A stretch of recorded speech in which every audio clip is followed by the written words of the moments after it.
Week 4 in the books. Here are the takeaways we have from the week of college football. Number one, in the biggest spotlight, Tennessee shined, and they had some blemishes, and they didn't play their best game, but they dominated that whole game. There was never a time in that game where you thought Oklahoma had a shot to pull it out and to win. The score was a 10-point victory for Tennessee on the field. If you watch the game, it wasn't even that close. So that's a really impressive win for Tennessee. Obviously, they have things to clean up.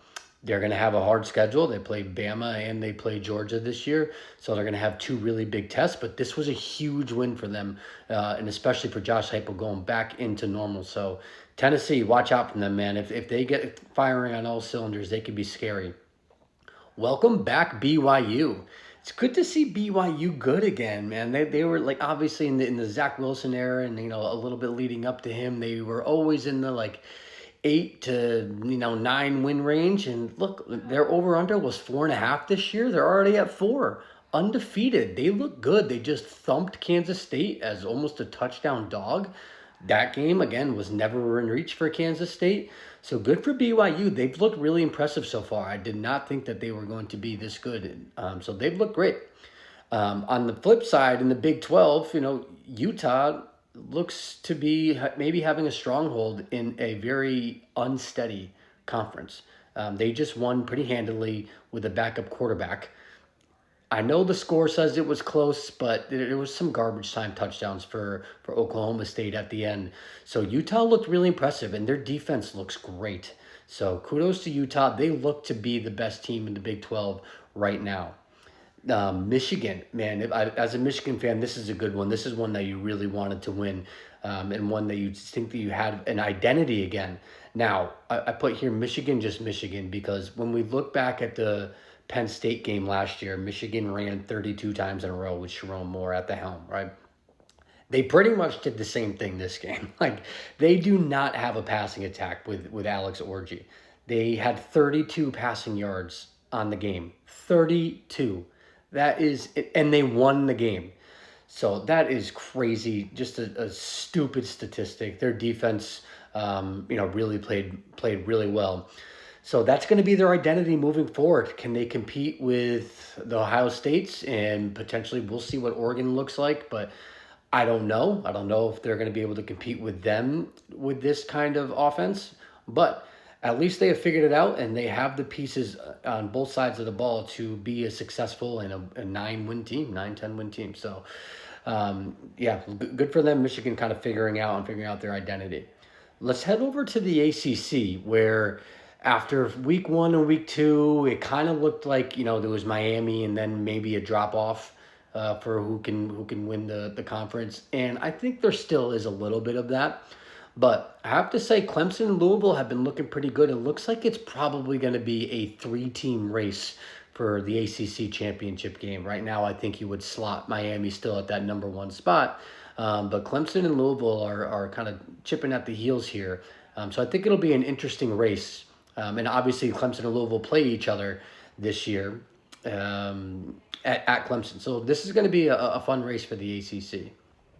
All right, our Lawls team of the week, we're going to Lincoln, Nebraska.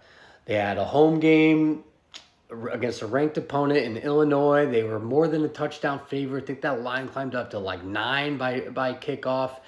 Everyone was hyping up Nebraska. It's going to be a fantastic season, which it still very well can be.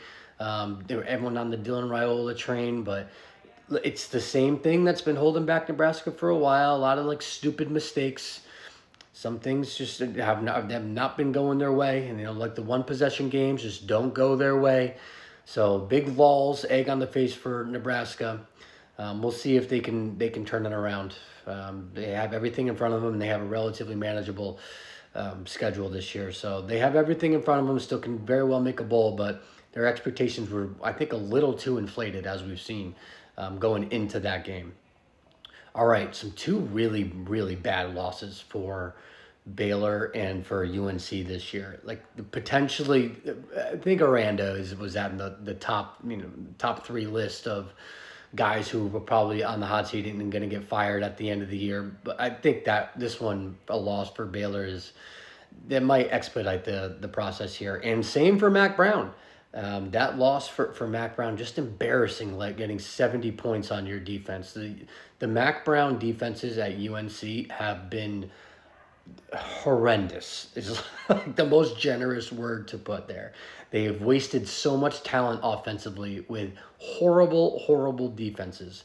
And they just let 70 points on their defense against James Madison.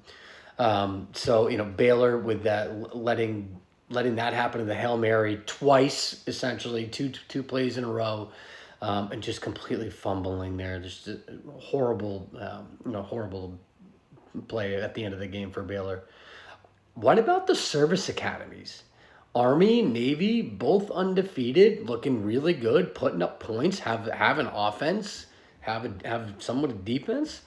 So that's been fun. They're both in the American this year. They both could be competing for the a conference title spot there. So that's been fun to watch. They've been exciting.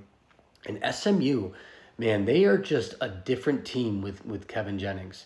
Now that they've moved on from Preston Stone, Jennings gives them a new flair to their offense, a new dynamic that they weren't getting with Preston Stone, even after that impressive year last year Preston Stone had. But they are a different team with Kevin Jennings, so look to see how they'll do for the rest of the season. But Kevin Jennings has given them a spark.